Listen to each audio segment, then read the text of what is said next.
Well, hello there. This is that one generic guy, Grinder here, and today I am going to be playing some of the Talos Principle. Uh, and one second. I just need to put a message out there.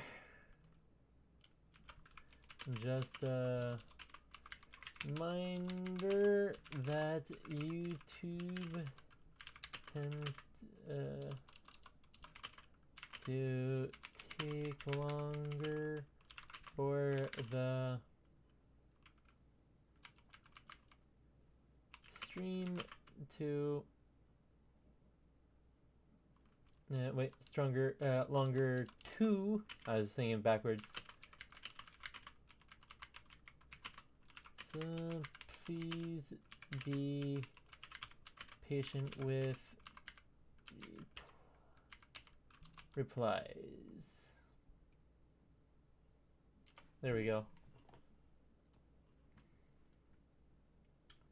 So I am going to be playing more of the Talos Principle, and I'm going to be playing specifically the second part of the DLC, so that we can have some more fun with the Talos Principle, because it is a game that I very much do like.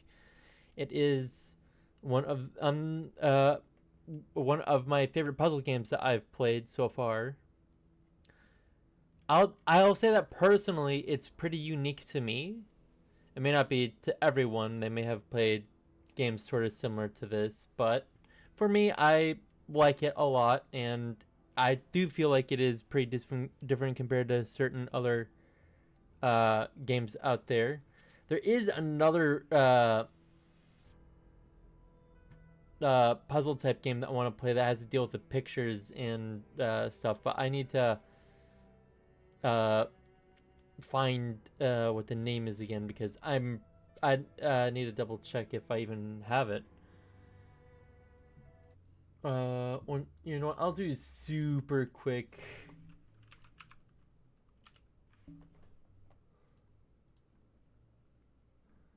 Okay.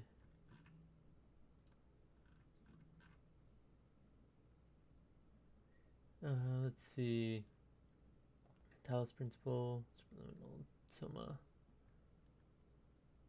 Portal. Actually, I need to play more of the Portal. I have Patrick's Parabox. I have played Manifold Garden. Half-Life 2, Figment, and Figment 2. Maybe it's in my wish list.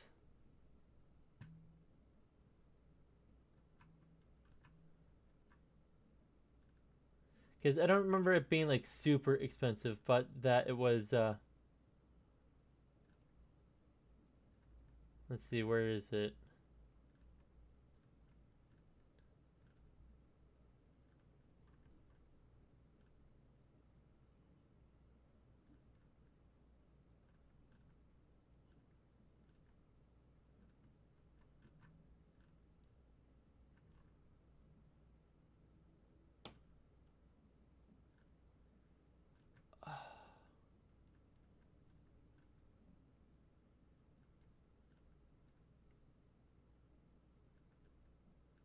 Did I actually wishlist it? You know what? Let me do a quick check to see. What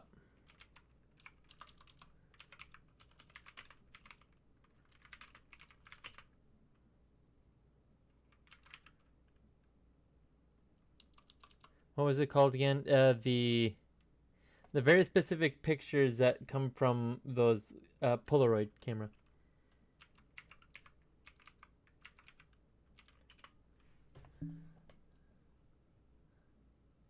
Viewfinder. That's what it's called.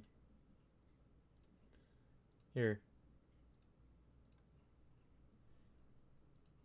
Before I forget, I'm gonna wishlist that game.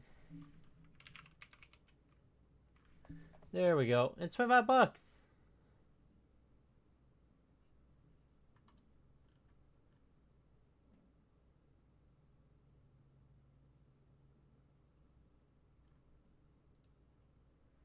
It came out last year. So I'll definitely say that I'm definitely going to try to play that soon, but well, I'll have to buy it first. So let us get into the game. I can already tell that this is going to be a little bit different than yesterday. We were obeyed kings and bent our necks before emperors, but today we will kneel only to truth, follow only beauty, and obey only love. A Kahil Gibran.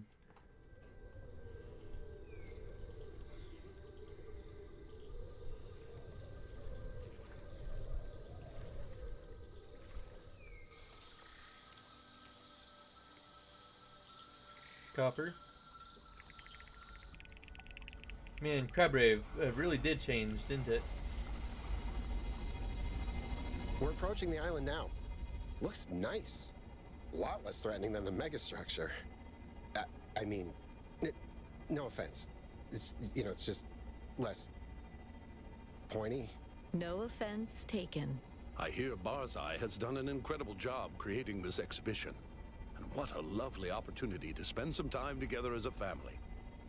So, Yakut, Miranda tells me you'll be solving some of the puzzles? Did she? I hadn't really thought about it, but, You know, back in my day, all we could do was solve puzzles. That's right, in the simulation. And we're all very grateful for it. So you know how important puzzles are to this family. Mom! Of course. I'm gonna solve all the puzzles. Even the freaky giant cube. I hear Barzai's even created gold puzzles and star puzzles. It's going to be just perfect for you. Oh, that's... Yes, the Great. the one that almost didn't make it out of the simulation Yakut, maker. don't listen to them. They're terrible old robots. What? I'm the founder. Everything I do is serious. I can confirm that. Almost seems like a vacation resort area.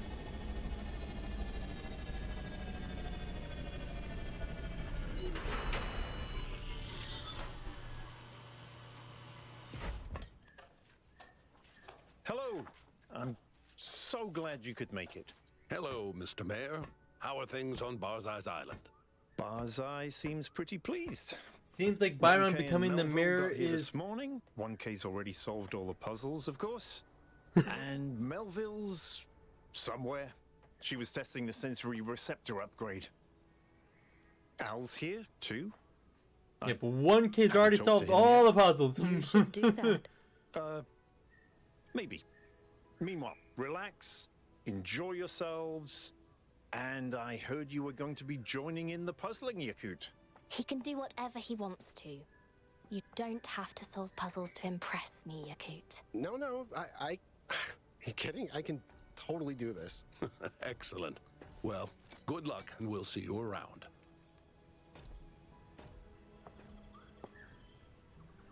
I think Yakut is going to be in a little bit of trouble trying to solve all the problems, although I know that you were going to play as Yakut.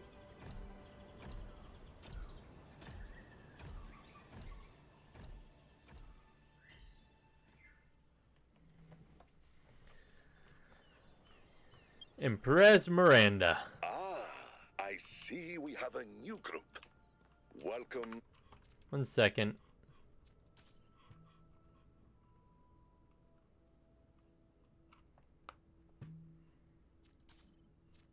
Okay, that's correct. Borderless, yeah. Frame rate unlimited.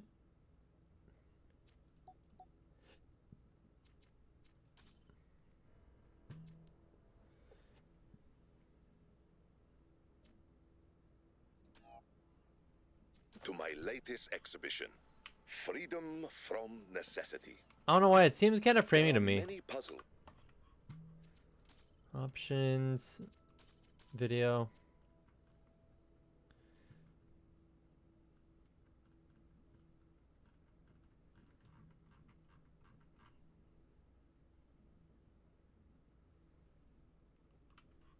Field of view 100.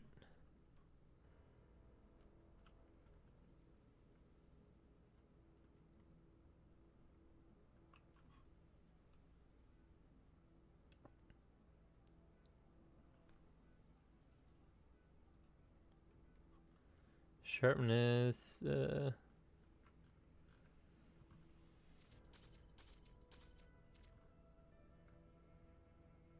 Subtitles, yeah. Subtitles help. Nope. Crosshair, yeah. Interface, compass, objective. Oh, sure.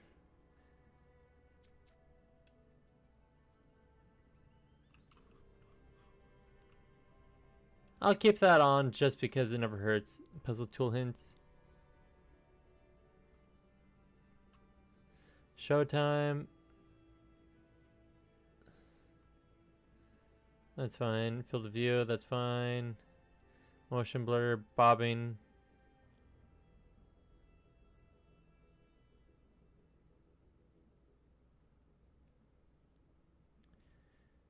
Careful item bombing, yeah. Ignore base rotation for camera.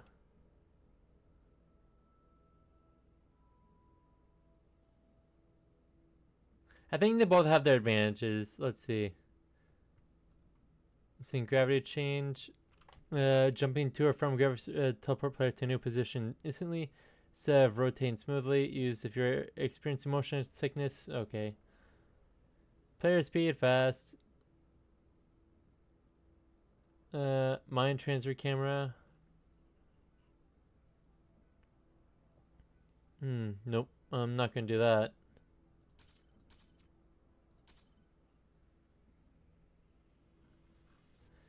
Well, too bad they don't allow us to see like frame rate or anything like that. Sophia, inspired by the events that restored Athena to us. But the most important thing you have to keep in mind is their purpose, which is none. We are not here because of voices in the sky or tragedies of the past, but because we choose to. We solve puzzles because it is joyous, it is beautiful, and it is human.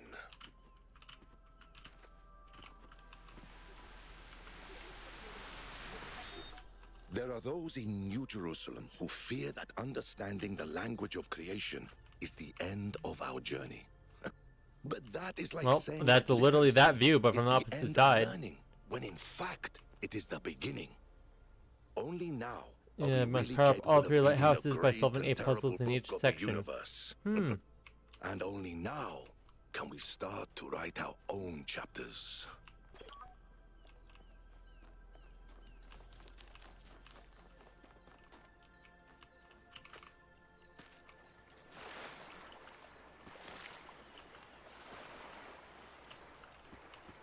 Okay. They were smart to kind of make this a little bit walled off. Hey, look. Can't crouch. You gonna do the crab rave? Well, I mean, at least he ain't pinchy.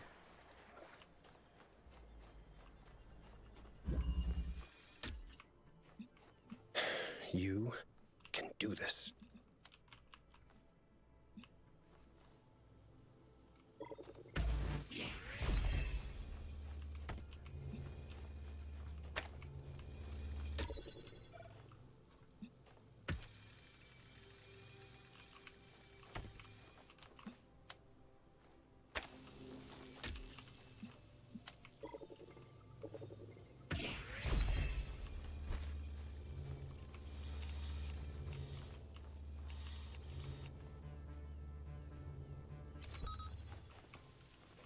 Hmm.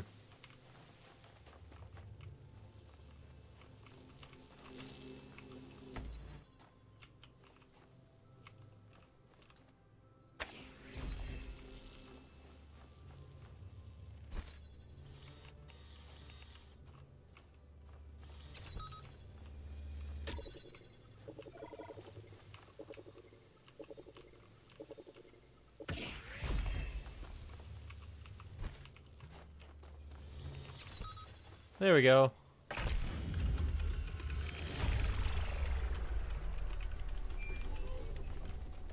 That's it. I did it. Don't sound so surprised. You're not stupid. There's a difference between stupidity and not being good at thinking through logic type stuff, if you know what I mean.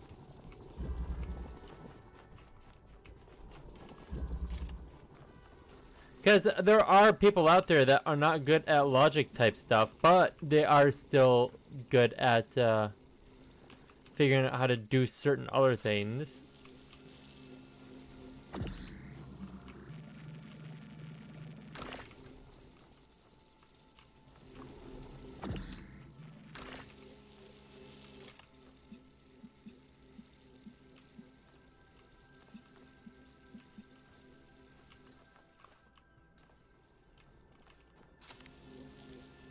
Oh.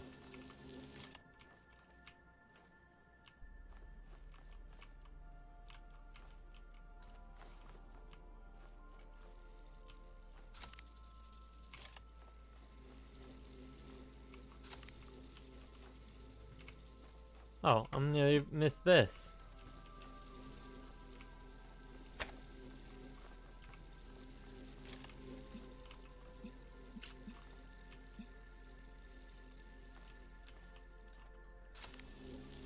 Hey Lord, how you doing?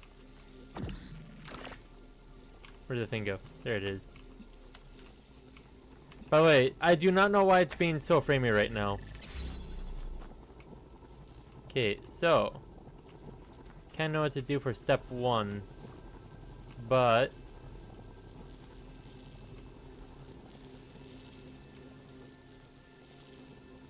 one second.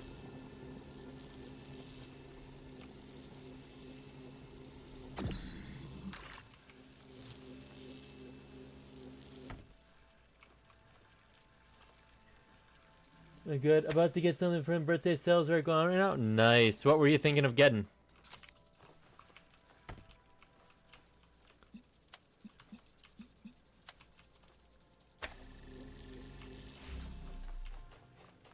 Okie dokie. Let's see.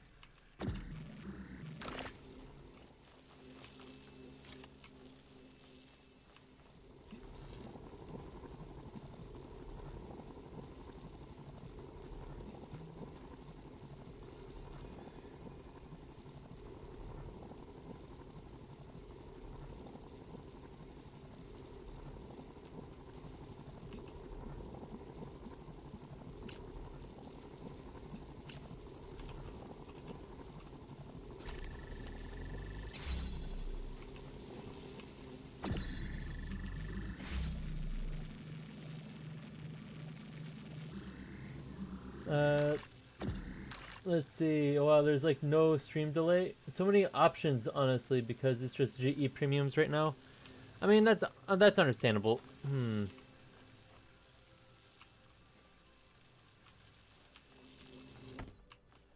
Okay, I think I know what I'm gonna have to do. So let's see. Red to red.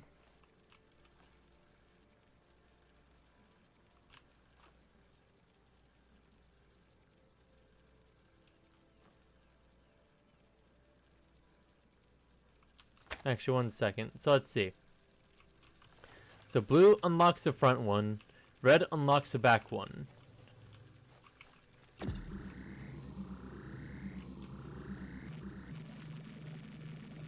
Let's see. Catching, but okay. So let's see.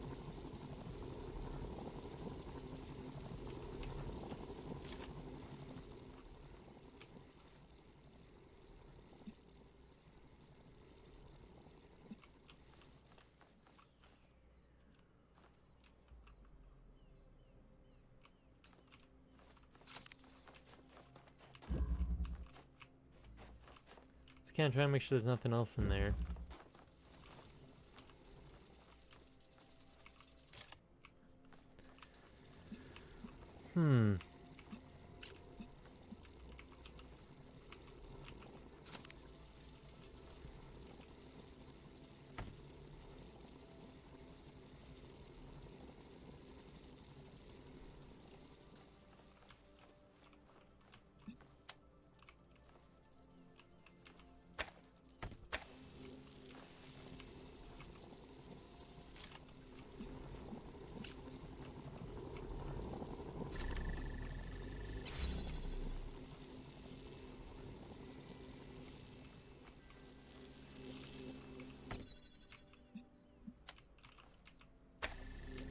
There we go. Kind of.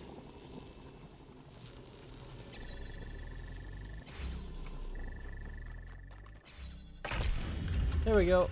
Got it. This place is so exciting. I don't know what to do first. What are you guys doing? Athena and I are down by the beach. You're welcome to join us if you want to. All of you. I'm still testing the sensory receptor upgrade. Want me to help? Maybe we can compare notes. Sure. If you want to experience Oh, they give the really 1K a weird- voice. I'm trying to find a nice view. Hold on, is Yakut the only one doing puzzles? Welcome to my world. He did say he wanted to solve all the puzzles. I think I'm going to try swimming. Or diving, I suppose. I don't think I float. Damn, I really should have gotten that insulation upgrade. I haven't been watertight in a while. Hmm.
Hmm.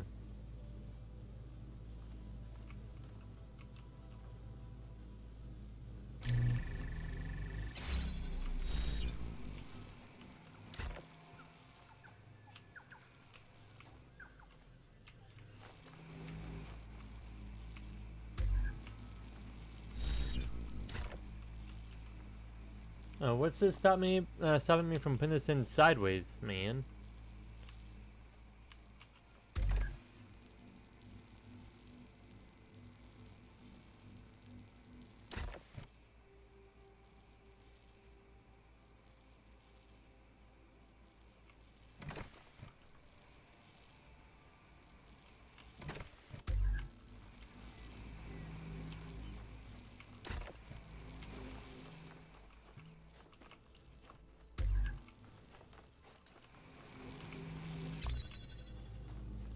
Okie dokie.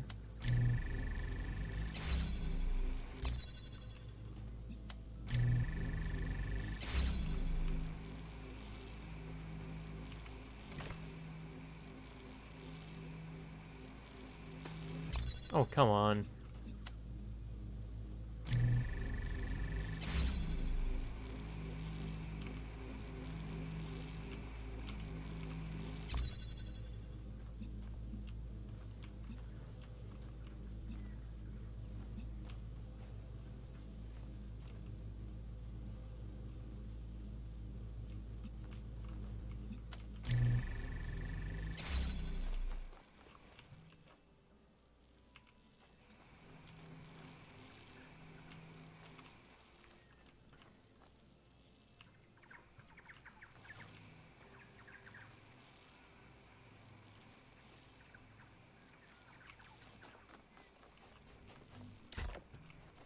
My...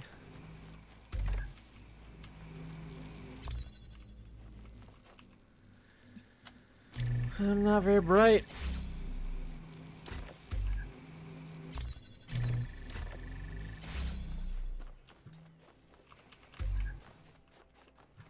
It took me way too long to figure that out.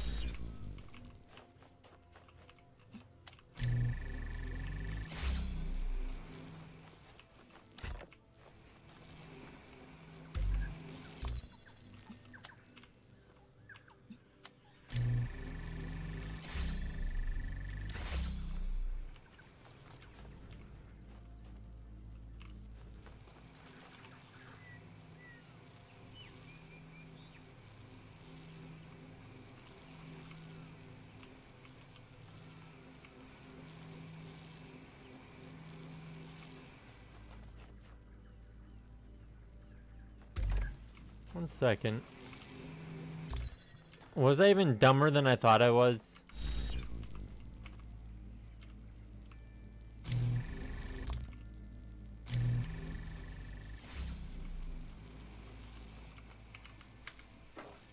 Was I really this dumb? I was.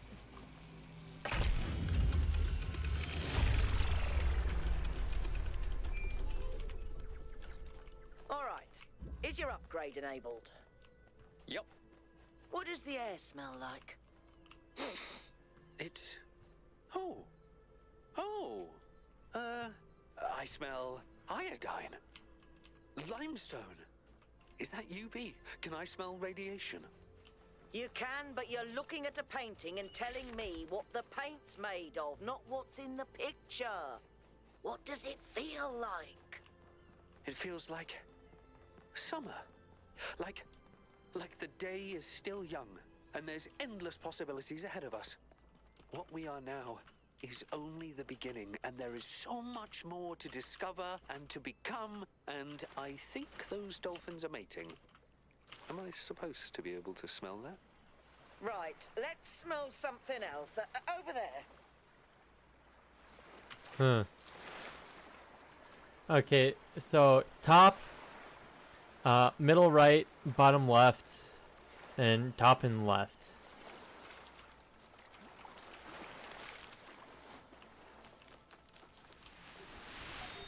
One of the worst things ever to happen to the arts is the notion that art should have a purpose. That it is a tool for political enlightenment or self-realization, or a replacement for our duties as citizens. This is a form of pompous and cowardly self-flattery that artists are particularly prone to. I speak from experience. No, it is the very fact that art serves no purpose that gives it a touch of the divine. Why does the creator create? Because he chooses to. What is the purpose of the world? To exist. The same is true of art. Oh, art may be suffused with passion, with themes, even, if you are sufficiently careful, with autobiography. But it is not a tool. Like the creator, it says, I am that I am. And that is enough. Yep. People that try to put meaning to everything kind of in its own way loses its meaning. Those of us who believe in the creator must feel a profound sense of gratitude for the discovery of the theory of everything. Its undeniable reality does not challenge our belief, but purifies it. It allows us to discard the god of the gaps, a god imagined in desperation, and to start confronting the true creator. Immanent, transcendent, irreducible. We can cast aside our belief in the god of kings and priests and turn our eyes to the Star Maker, the poet of galaxies and particles, whose language is the music of creation. Perhaps this is a more difficult faith and less comforting. But if we do not look away, we will behold wonders. Yep. Sometimes just I love adding looking a little bit of silliness to my creations. is all you need. Not too much, just a sprinkle here and there. After all, the world is frequently a very silly place. And Athena tells me that even the simulation was full of strange and absurd sights. Francis Bacon put it best.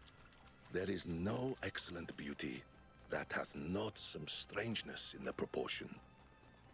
And what could be sillier than a man named Bacon? I wonder which parts of our world are the creator's little jokes. Anything can be made into a little joke if you try to put it in a hard enough way. Alcatraz, oh. But I'm literally doing this puzzle just so I can get my hands on that. The high road. Didn't they already do a puzzle sort of like this? No, I'm not trying to crap talk it or anything like that. Just that it reminds me very much of A puzzle I've done before.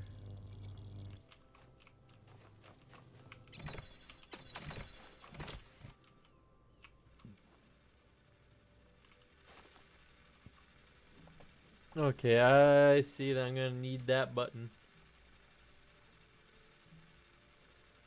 But the thing is that that thing works as a box too, because it has enough weight. So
well, I only have access to 2 objects as of right now. 3 weights if you count me. Wait.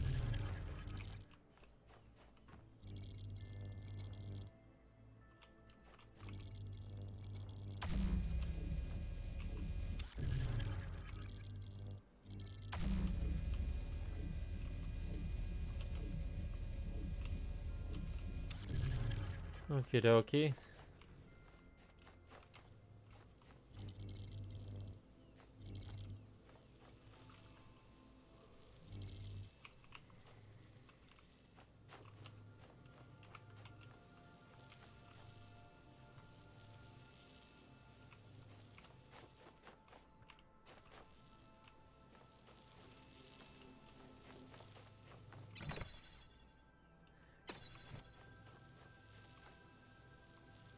Huh.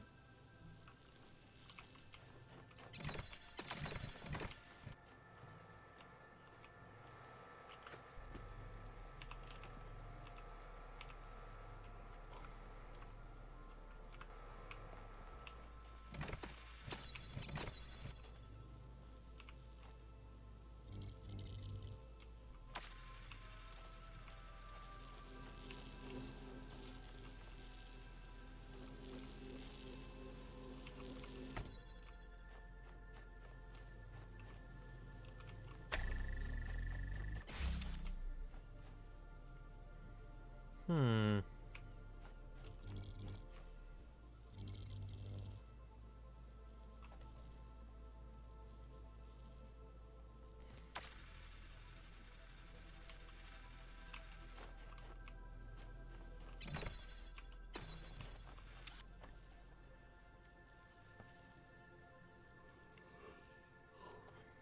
Hmm.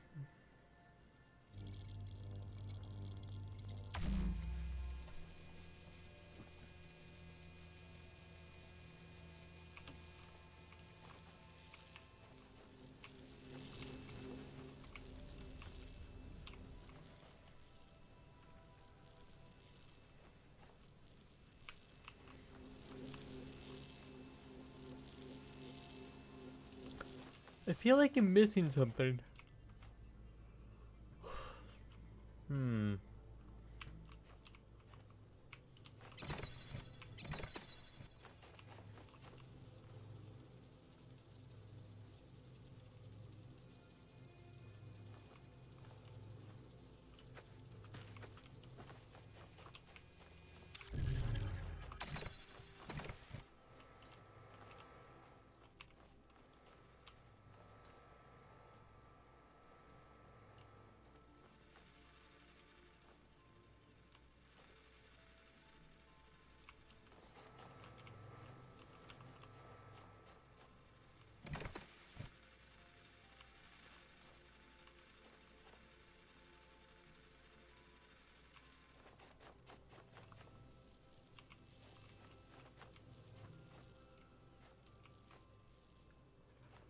There's literally only one that goes top down, which means I have to do it in that corner.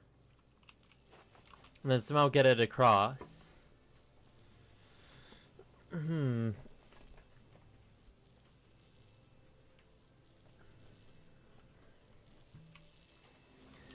thing is that in order for me to do this, this one must keep the door open.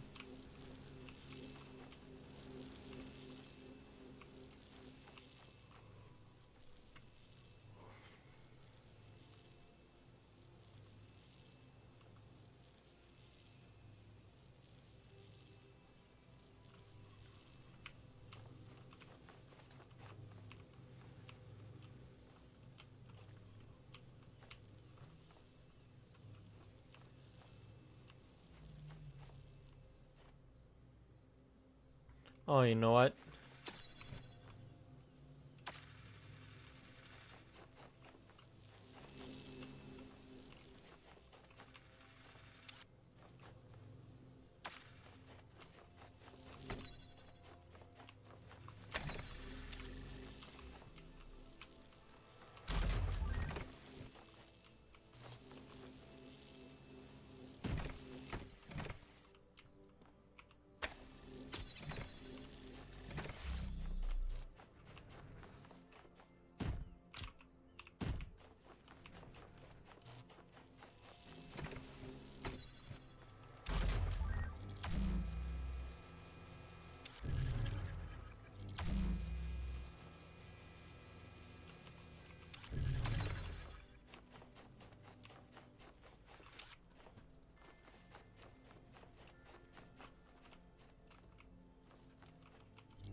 So this took me so long to finally figure out.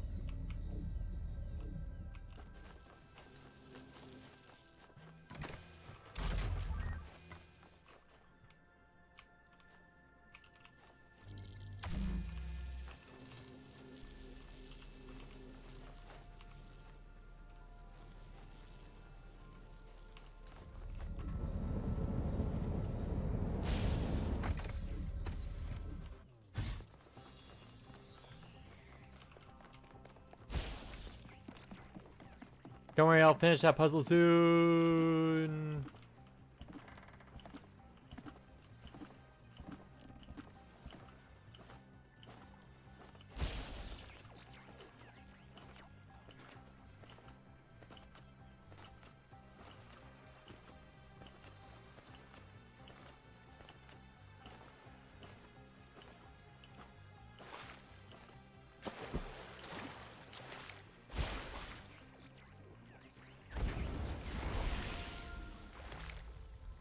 Love your beard.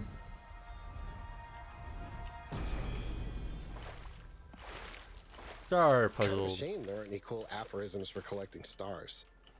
Maybe I should come up with my own.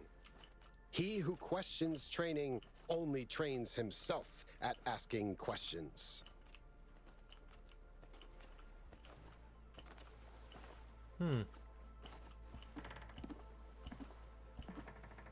Well, I mean, it's not bad to ask questions, but sometimes it's not a good thing if you only ask questions and not look for the answers.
Hmm.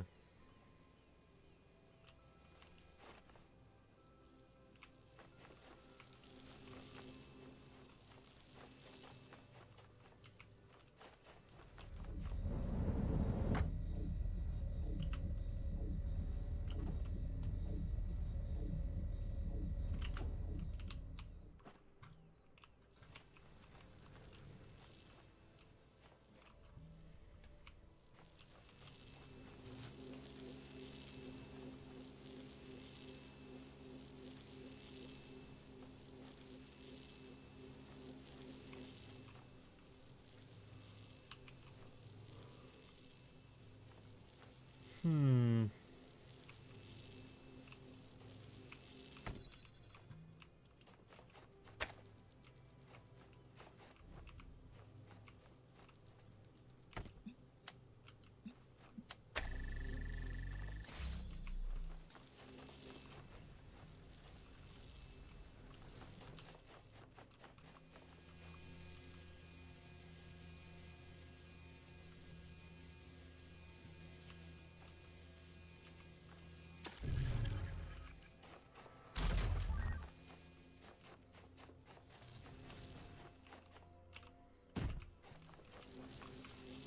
This is gonna be a timing type thing.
Is the box too short?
Uh.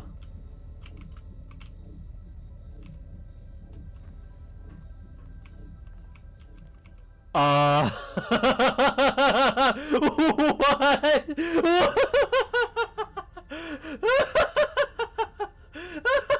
Did I literally find a glitch? What?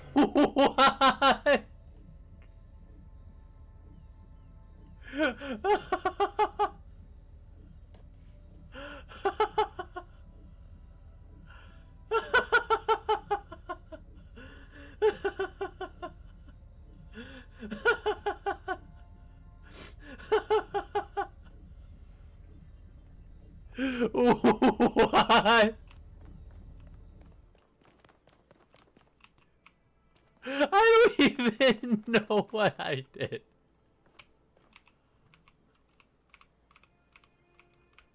Oh,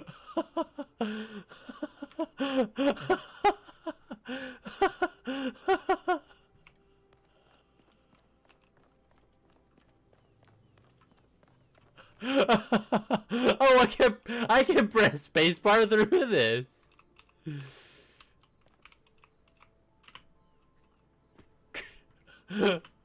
Ooh, yes, I'm trying to get inside the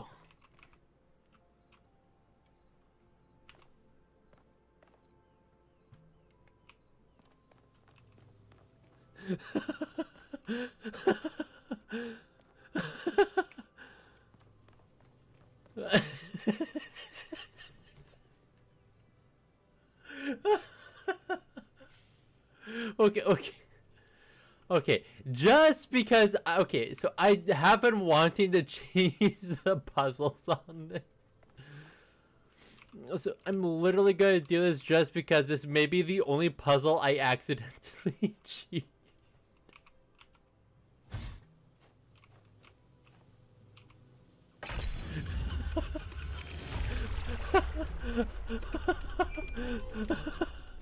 So, Byron, have you talked to Alcatraz yet? Not yet. He was talking to Barzai, and I didn't want to interrupt them. Uh-huh.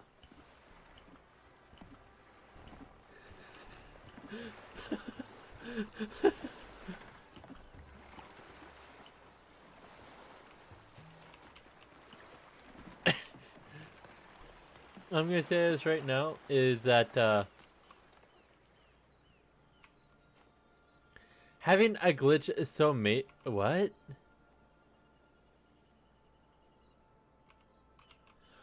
That's cool.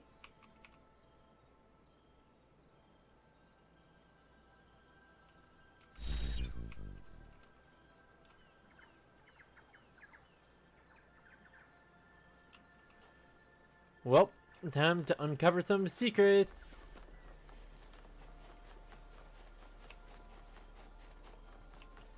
Tis another golden gate.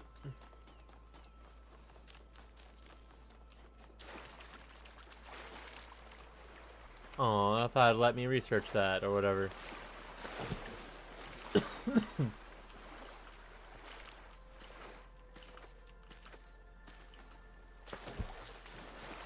Ooh, a secret lab.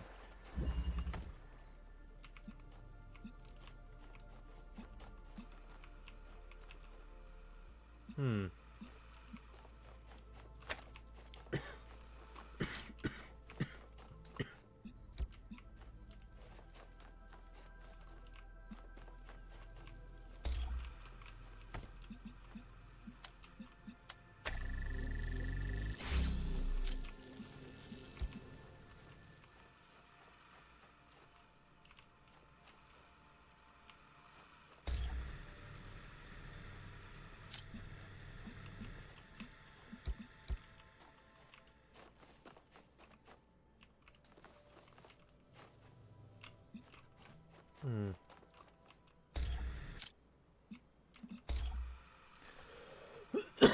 Hmm.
Hmm.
Hmm.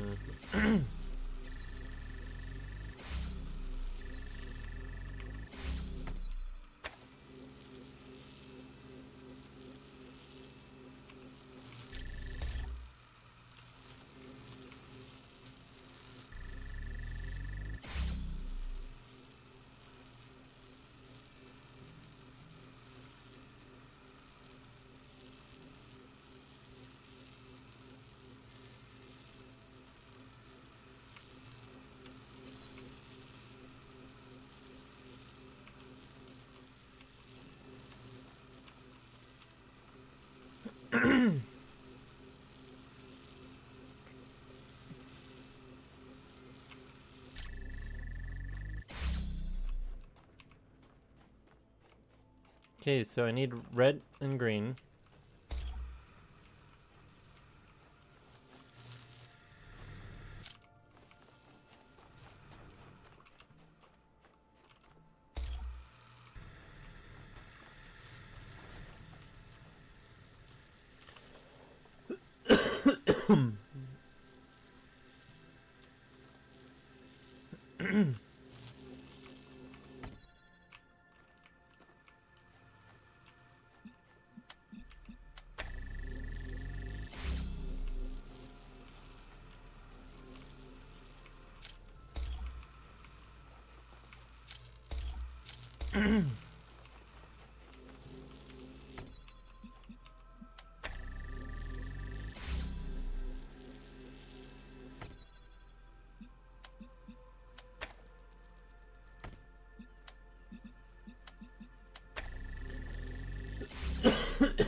There we go.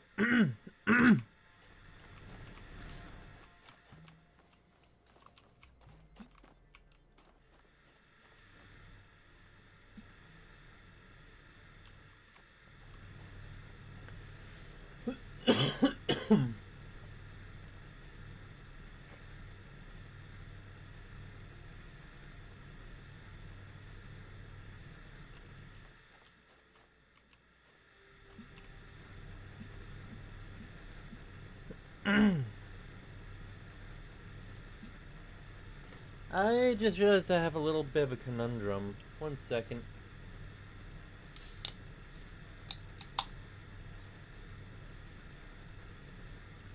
I need the green on the other side, but I can't have blue coming to the other side. Unless I could somehow get blue coming around the back.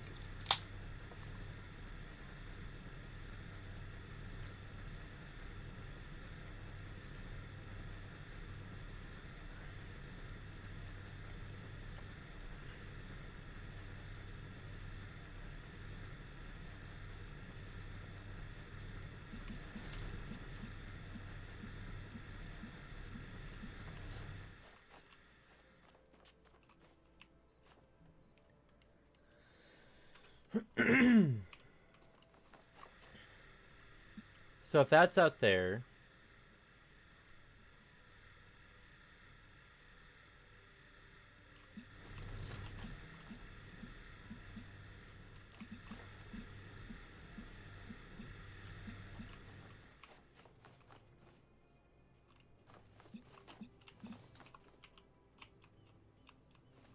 Hmm.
Hmm.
I think I have to reset this puzzle. I think I screwed it up too hard.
So there's only two real options.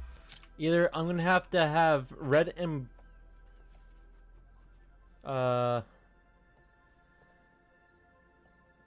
blue.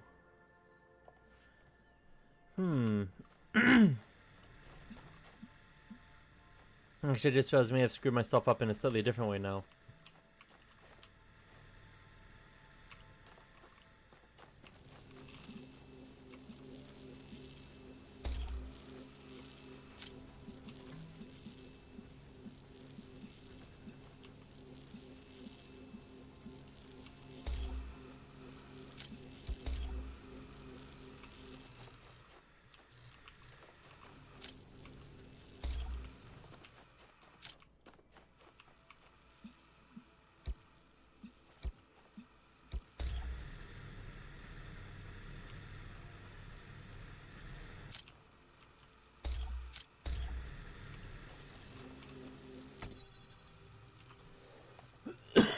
Hmm.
Hmm.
So there's two ways for me to do this. I have to either have an RGB converter make the green and have it direct to the other thing, or I have to make it and then extend it with the that thing connector.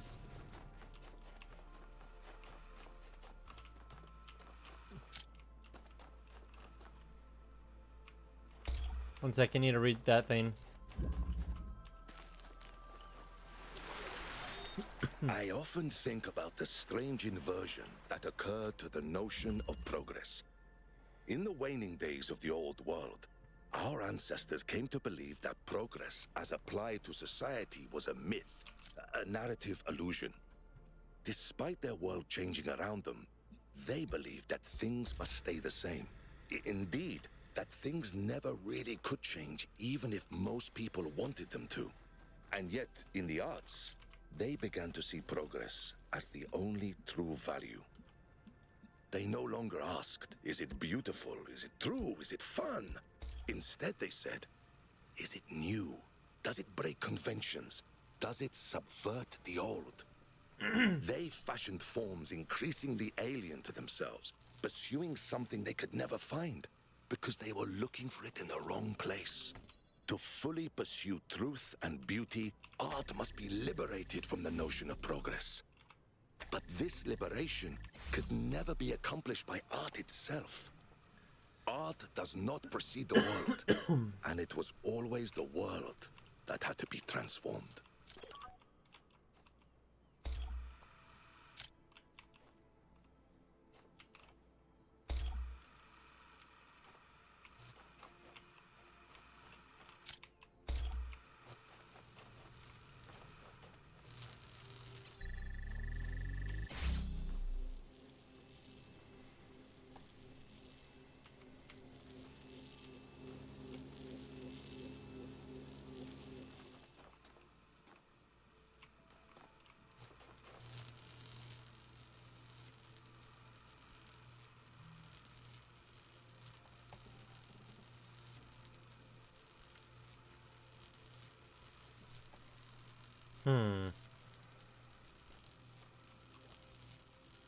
What? I'll come back to this one later.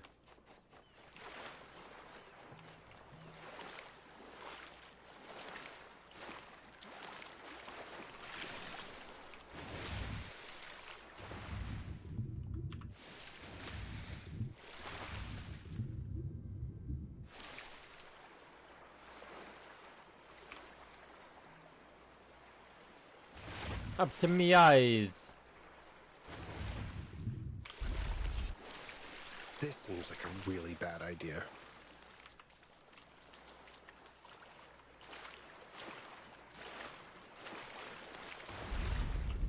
Oh crap.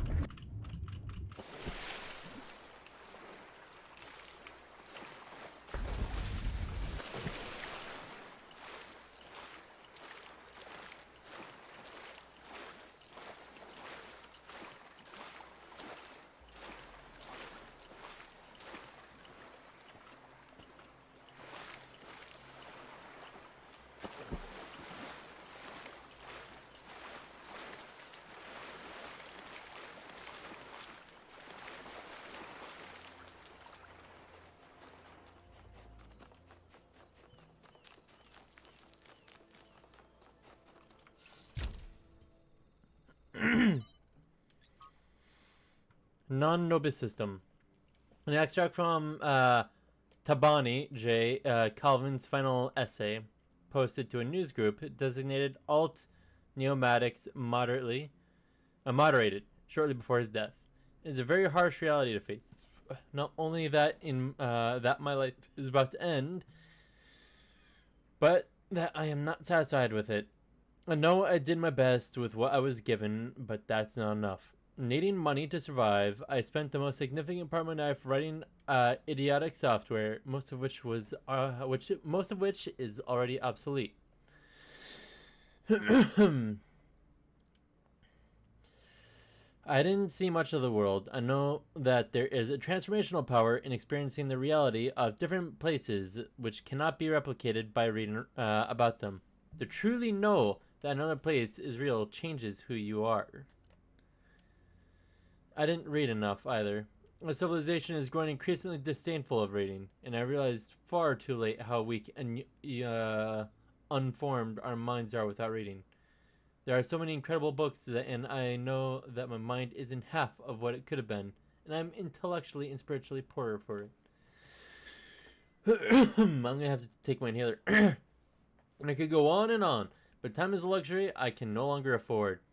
What it comes down to is that despite my best efforts, my life was dissatisfying. I did not grow enough.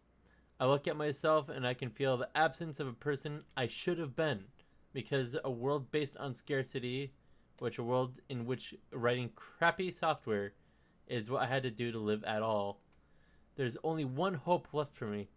If the theoretical work that I've done these last few years has any kind of impact, if it helps to build a better world in which people no longer have to waste their lives like I did, then my life will have been worth it. Each generation has to justify the lives of the previous until someday it truly pays off. That the gamble of being human, that's the gamble of being human, I guess. Be well, friends. The theories advanced by Debani J. Calvin and other members of his circle eventually became the basis of the Institute for Applied Neomatics. The question. Okay, 1 second. I really need to take my inhaler. I don't even know why I need to.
I'll take a second for it to kick in, but okay.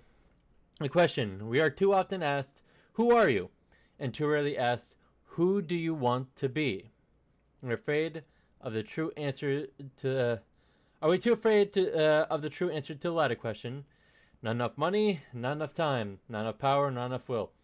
All the lives that we will never lead, a mirage on the horizon forever out of reach. And we accept it. We call it wisdom, acceptance, letting go, humility. And we ask why. Because we're too wise or cynical to ask such questions, even though somewhere in a painful place deep inside ourselves that we remember when we wake up late at night in a panic thinking I'm going to die. I'm going to die being just like this. We know better. We never ask, why is this good enough?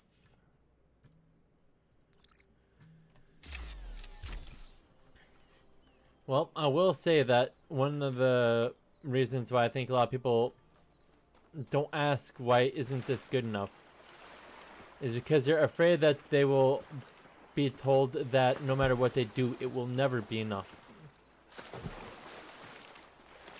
That is actually probably one of the scariest questions to answer someone, or to ask someone, for what is good enough and what isn't good enough. The history of our species has been defined by material struggles. Every war, every revolution in the end came down not to ideology, but to the distribution of resources. Correct? Our history is the history of struggle. Yes. The merchant against the king, the worker against the factory owner, the citizen against the mayor. We have always known that the pursuit of material wealth is spiritually hollow. And yet thousands of generations have been forced by material necessity to dedicate their lives to it. We are the children of hunger and thirst. But empire is no more. We have beaten our swords into plowshares, and the lion and the wolf have ceased. All are rich, and wealth is no more. So, what happens next? What do we create? What do we become when we are no longer driven by material necessity? The ancient mystics believed that spirituality required poverty. But I believe that it is only in universal prosperity that it may truly begin. Now comes the age of miracles. Well, I will definitely say that poverty is, in one of the ways, what begot so many sorrows.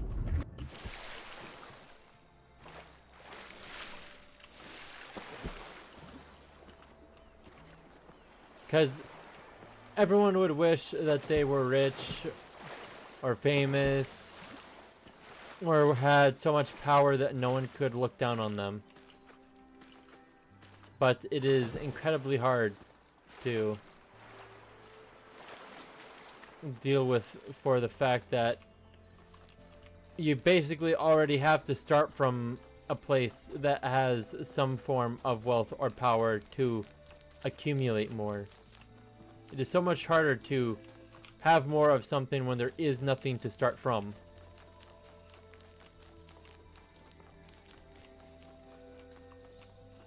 I mean, think about it.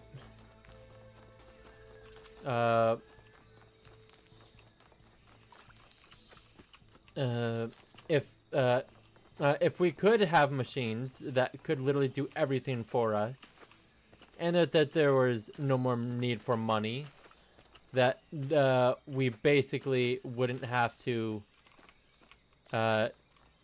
take care of our own fields, or have to build our own machines. If basically everything could be basically self-autonomous and more, then what reason would there to be to have money, wealth, or power?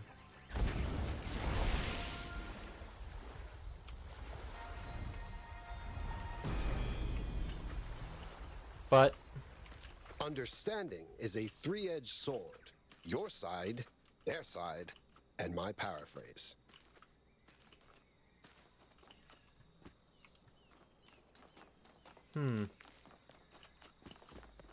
Yeah, Coot, I think...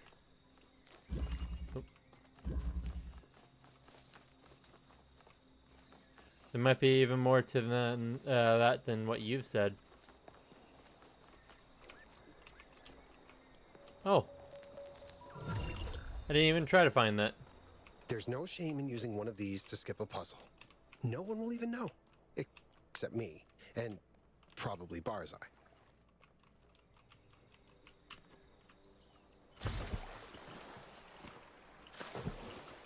As long as I know where this is. There we go.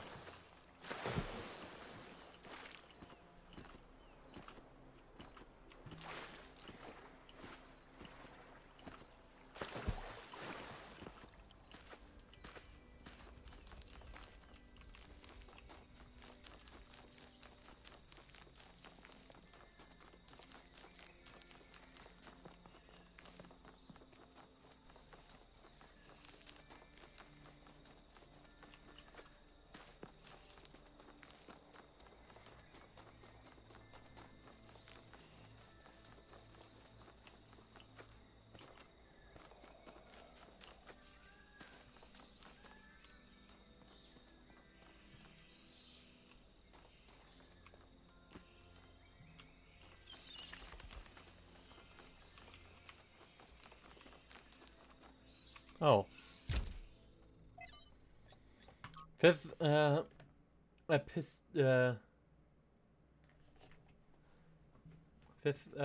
pistol? Okay, the, pistols of, Strateria are generally considered to be, a pseudo-pigraphical written century, however to pronounce that word. When centuries after Stratton's death, they are often associated with radical movements in Hellenistic Judaism. Although this identification remains controversial, only fragments of 3 out of alleged 21 epistles survive. The fifth epistle, regarding the world to come. What good is knowledge of virtue, brothers, if it does not make the world more virtuous? Is wisdom to be hoarded by the few citizens that can afford the time to study, and then lost upon their death? Text illegible. Yet likewise, it is those who cateschate the philosophers and say that path to virtue is already known. How convenient for them that nothing need be changed. We must learn to make greater demands of ourselves, of those who claim the right to rule us, and of philosophy itself.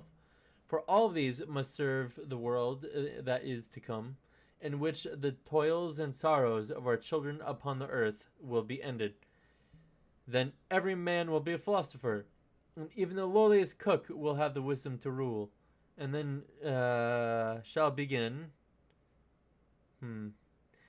This world will come, I assure you, though it may take many years. And when it has come, those of us who failed to work towards it coming will be judged harshly. Barzai. Do we live in the world that is to come? And if we do, how do we judge those who fail to do their part? I myself do not condemn them, but pity them, and hope that we give meaning to all the lives that brought us here, including theirs. I will say that judging the many for... Or judging... yeah, I'm going to say many. Judging the many for those that are unable to be able to take the time to look or think about stuff. Those who wish to be deluded and those who just have too much...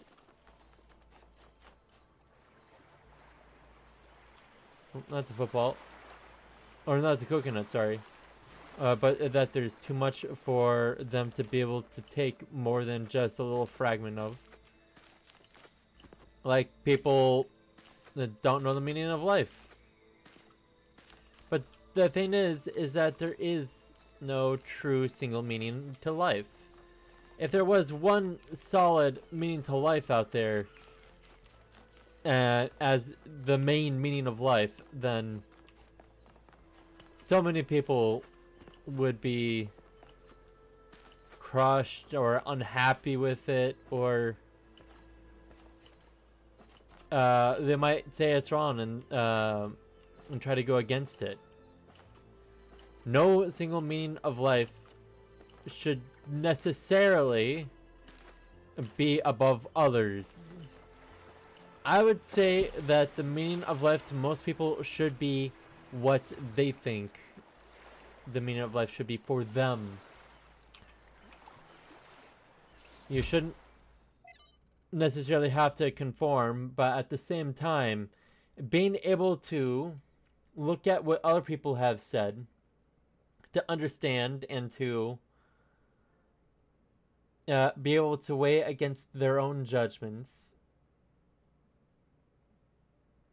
should be. I'm kind of brainstorming where I'm going with this.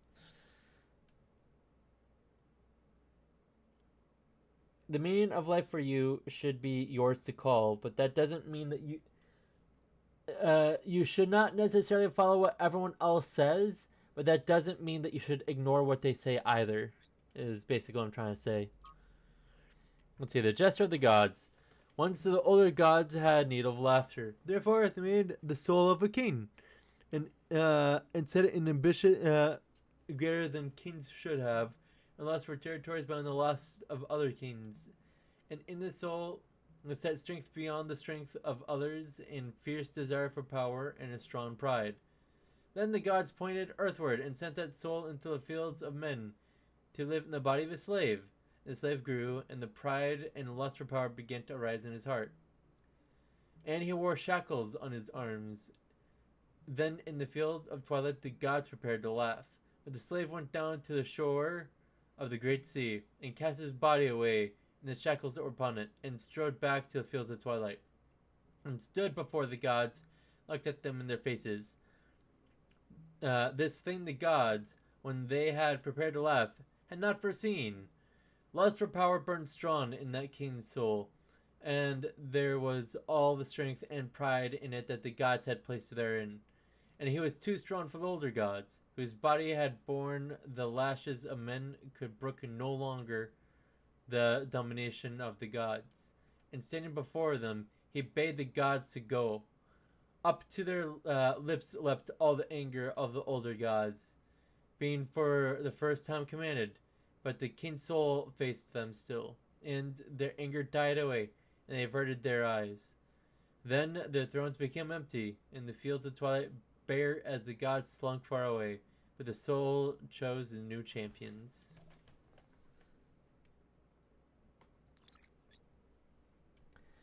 I guess the story about that is basically their own hubris was turned against them, and they saw in their creation themselves and were ashamed. That's the best way I could put it.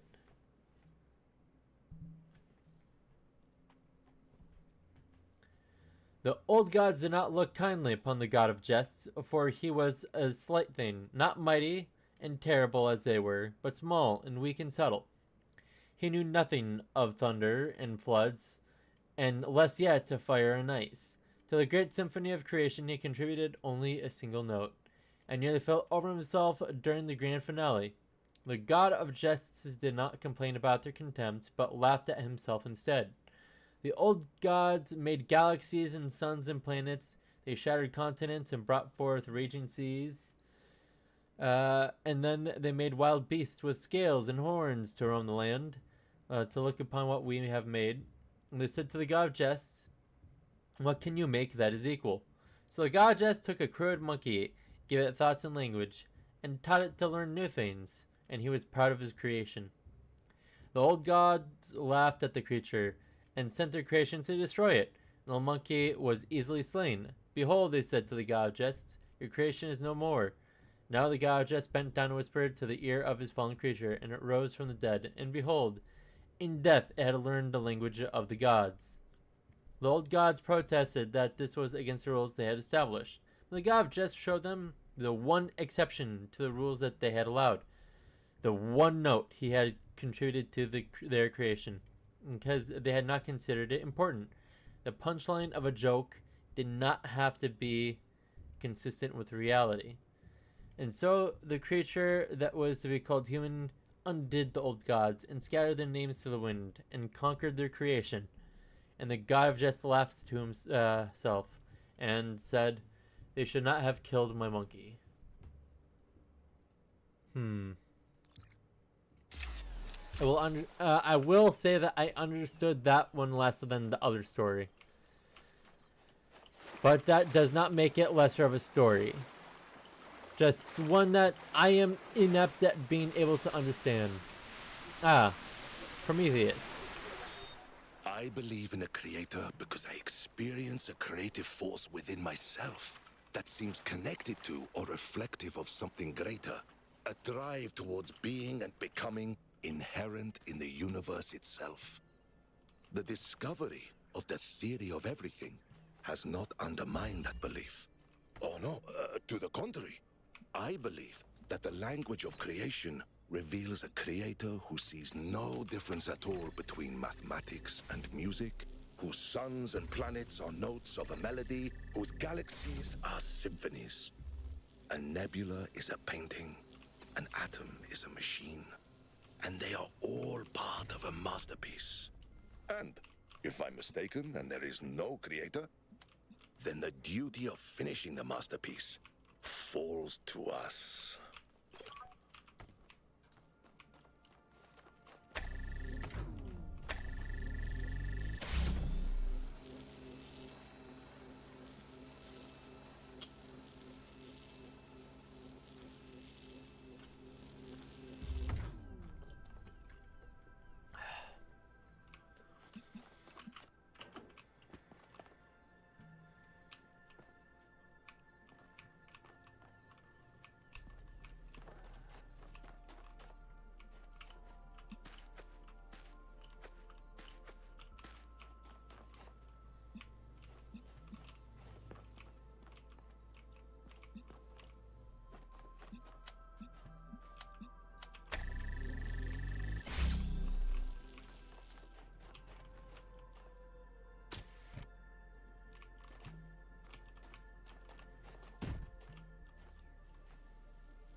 Hmm.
Well, I don't know why this took me so long to figure out.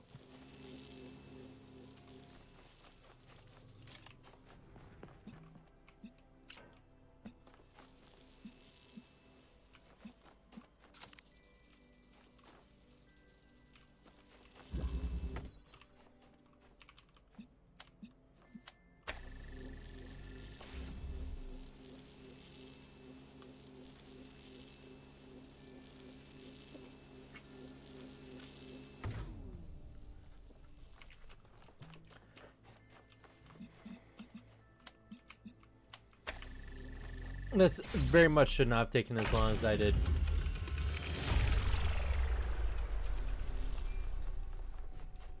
How's it going, honey? 5 puzzles down? So far, so good. Excellent. Calling you honey sounds weird, doesn't it? Yeah, it kind of does. Then what? Darling? Sweetheart? Babe? Muffin? Cupcake? I don't even eat food. Maybe just my name? Aww, you're cute. Okay, that's a good one. The Theoridian knot.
Hmm.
Hmm.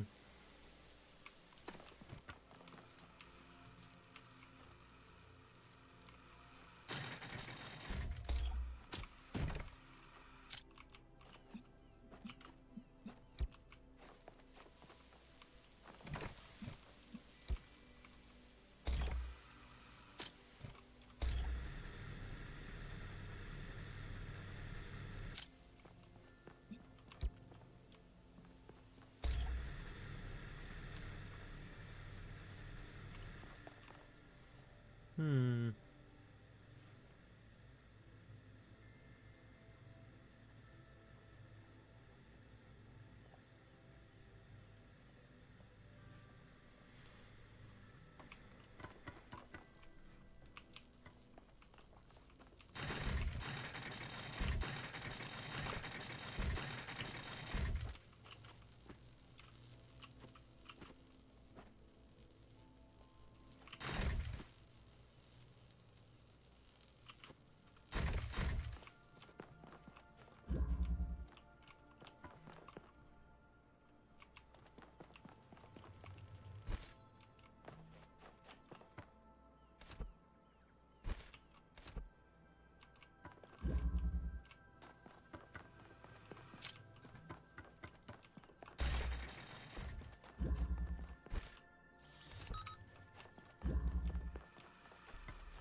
There we go. Still took a bit longer than I should have, but oh well. Ha! I did it! Take that, Barzai. I can hear you, you know. Sorry. That was a metaphor? Hmm. The binary paradox.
No idea why I shifted.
Hmm.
Oh, missed the box.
Not too bad.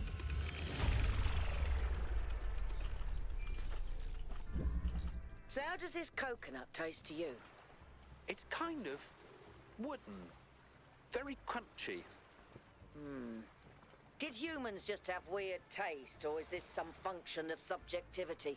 Without more precise data about the human brain, how do we even know this is what they experienced when they tasted a coconut? Bloody qualia. I think you're supposed to have the inside. No, but I like the crunchy bit. Does it matter what it tasted like to them? We want to expand the horizons of human experience, not recreate them. The girl has a point. 1K, let's try eating sand. Yuck. I mean, I feel like 1K is kind of like my spirit animal because he's willing to put most things in his mouth because well, I'm a human garbage can. I will literally eat almost everything that is put in front of me with the exception of like a handful of things that I can think of. So, blueberries, cooked apple, coconut, and pineapple.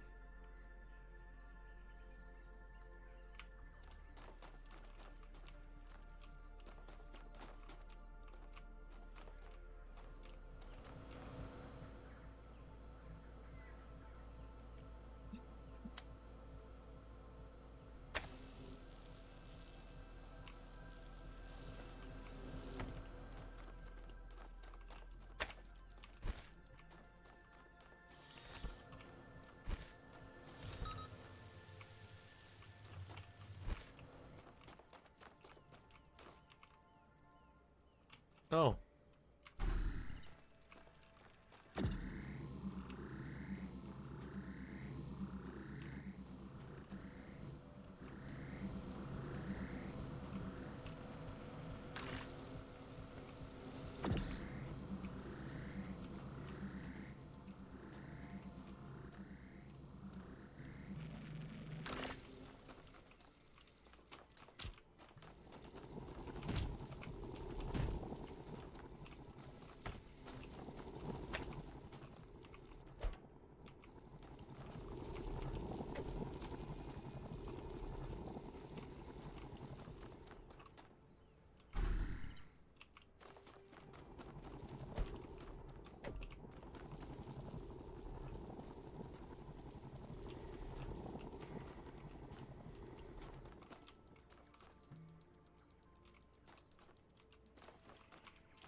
don't even know what I did, I'll be absolutely honest. Byron, if you want to talk Oh. to Alcatraz, he's free right now. Sure. I'll see if I can find him. You know, it's funny. Alcatraz said the same thing the other day. It's almost like you two are avoiding each other. Maybe they are.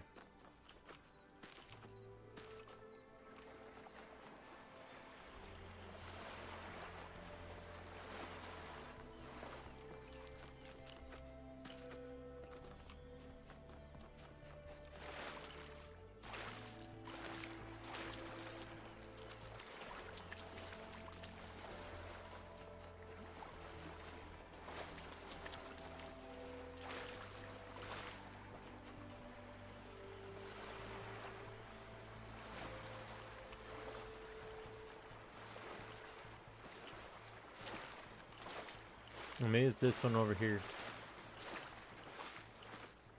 Let's go and gate. It is to the right. This is 7.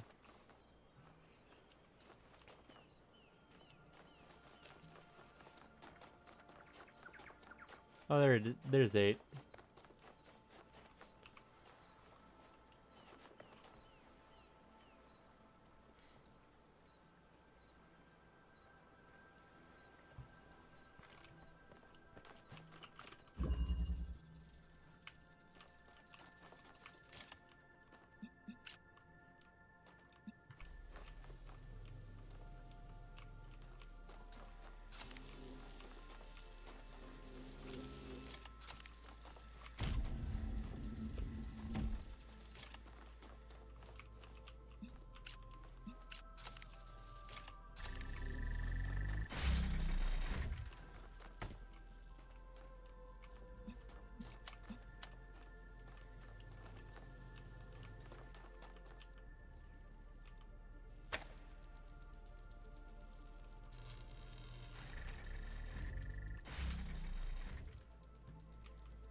Hmm.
Hmm.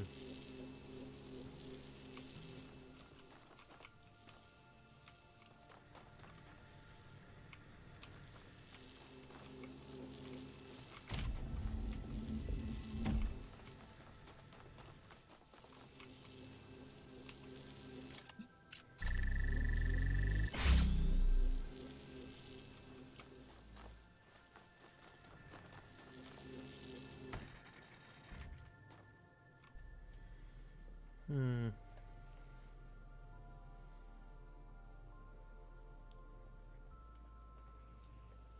I'm gonna have to end it a little early tonight as my brain is frying trying to do this game. I love this game, but I tend to do puzzle games under a little bit shorter bursts so I don't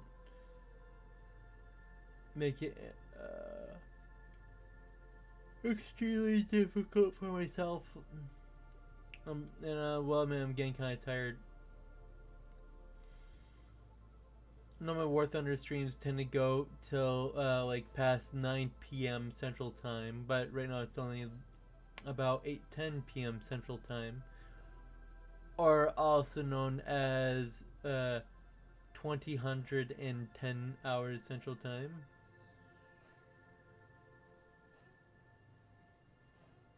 The thing is that War Thunder causes an adrenaline rush.